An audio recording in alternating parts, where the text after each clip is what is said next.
আসসালামু আলাইকুম সম্মানিত দেশবাসী।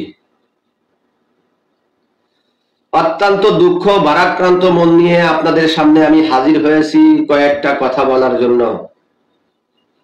গতকাল 16 জুলাই গোপালগঞ্জে যে অনাকাঙ্ক্ষিত ঘটনা ঘটে গেল, এটা দেখে আমার হৃদয়ে রক্তক্ষরণ হয়েছে। দেশবাসী গভীর উদ্বেগের উৎকণ্ঠার মধ্য দিয়ে কাল সারাদিন গোপালগঞ্জের দিকে তাকিয়েছিল। গোপালগঞ্জের সাধারণ জনগণ ঐক্যবদ্ধ হয়ে রাজপথে নেমেছিল। কেন নেমেছিল? এনসিপি নামক যে রাজনৈতিক দলটা, তারা জুলাই পদযাত্রার ঘোষণা দিয়ে বাংলাদেশের বিভিন্ন জেলা উপজেলায় পদযাত্রা করেছে, কিন্তু 16 তারিখ তাদের ব্যানারের নাম পরিবর্তন করে তারা নাম দিল মার্চ ফর গোপালগঞ্জ। এই মার্চ ফর গোপালগঞ্জ নাম দেওয়ার কারণে গোপালগঞ্জের মানুষ ঐক্যবদ্ধ হয়ে গিয়েছিল, কারণ তারা জানে এই মার্চ ফর শব্দটা কত বড় ভয়াবহ এবং গুরুত্বপূর্ণ। তারা মার্চ ফর 32 ঘোষণা দিয়েই জাতির জনকের বাসভবন, বাংলার ইতিহাসের সেই জাদুঘর, যে ভবনে বসে বাংলাদেশ স্বাধীন করা হয়েছিল, সেই ভবনটা বুলডোজার দিয়ে গুড়িয়ে দিয়েছিল। এর নাম দিয়েছিল মার্চ ফর 32। এখন যখন মার্চ ফর গোপালগঞ্জ বলা হলো, তখন এদের এই গোপালগঞ্জবাসী বুঝতে বাকি হলো না এরা গোপালগঞ্জে টুঙ্গিপাড়ায় অবস্থিত জাতির জনকের সমাধির উপরে হামলা করবে। এটা তো তারা বলা বলি করে আসছে যে জাতির শেখ মুজিবের, এরা তো জাতির জনক বলে না, বঙ্গবন্ধু বলে না, শেখ মুজিবের কবর আমরা মাটির সাথে মিশে দেব, এরকম হুমকি ধামকি তো এখন পর্যন্ত তারা দিয়ে আসছে, আগেও দিছে।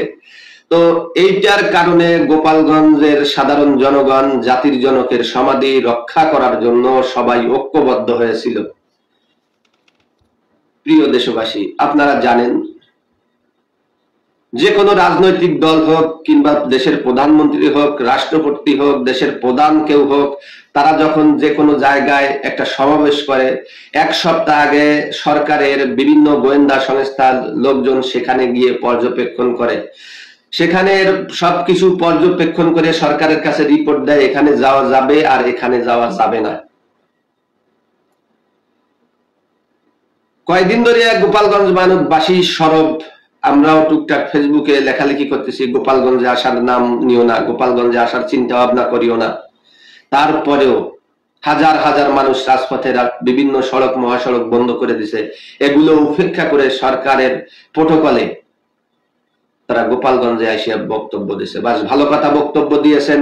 বক্তব্যের এক পর্যায়ে নাহিদ, সার্জিস, হাসনা তারা যখন বক্তব্যের ভিতরে বলল মুজিববাদের কবর রচনা করব আমরা, গোপালগঞ্জের মাটিতে এসে যদি মুজিববাদের কবর রচনা করার কথা হয়, ভাই রক্তে তখন আগুন লেগে গেছিল। সাধারণ জনগণ তখন ক্ষিপ্ত হয়ে তাদের উপরে হামলা চালাইতে বাধ্য হয়েছিল। এই সাধারণ নিরীহ নিরস্ত্র সাধারণ মানুষের উপরে তখন সরকারের পক্ষ থেকে নির্বিচারে গুলি করে কতগুলো মানুষ দুনিয়ার থেকে সরিয়ে দিয়েছে। অসংখ্য মানুষ মৃত্যু যন্ত্রণায় এখনো হাসপাতালে কাতরাইতেছে। প্রিয় দেশবাসী, বিচার আমি কার কাছে দেবো? এই বিচার আপনাদের কাছে দিলাম, আপনাদের মতামত আপনারা বিচার করবেন। আমরা কি সন্ত্রাসী কার্যক্রম করছিলাম? না, তারা আমরা তো আগে দেশে যাইনি। আমরা যদি বুঝতাম যে আমরা ঢাকায় গিয়ে তাদের উপরে আক্রমণ চালাইছি, তাহলে আপনারা আমাকে সন্ত্রাসী বলতে পারতেন। কিন্তু তারা তো সন্ত্রাসীর মতো আমাদের গোপালগঞ্জে এসে মুজিববাদের কবর রচনা করতে চেয়েছে। তখন কি ভাই সাধারণ মানুষ আর বসে থাকতে পারে? আর ওদিকে পুলিশ কন্ট্রোল রুমে সর্বোচ্চ স্বরাষ্ট্র উপদেষ্টা বা স্বরাষ্ট্র মন্ত্রণালয় থেকে যাইতে পারে, কিন্তু আসিফ মাহমুদ রাজনীতি নিয়ে লিমন ভাইয়ের বিশ্লেষণ। পুলিশ কন্ট্রোল রুমে এগুলো পর্যবেক্ষণ করে গুলির নির্দেশ দেয়। দায়ভার কার? প্রিয় দেশবাসী, আপনারা গোপালগঞ্জবাসীর পক্ষে থাকবেন, গোপালগঞ্জবাসীকে সহযোগিতা করবেন। আমরা এ দেশটাকে আমাদের পূর্বপুরুষ পাকিস্তানের হাত থেকে মুক্ত এবং স্বাধীন করে দিয়ে গেছিল। আমরা আমাদের সেই স্বাধীনতা ধরে রাখতে পারিনি। স্বাধীনতার 54 বছর পরে আমাদের স্বাধীন বাংলা আজ পরাধীন হয়েছে।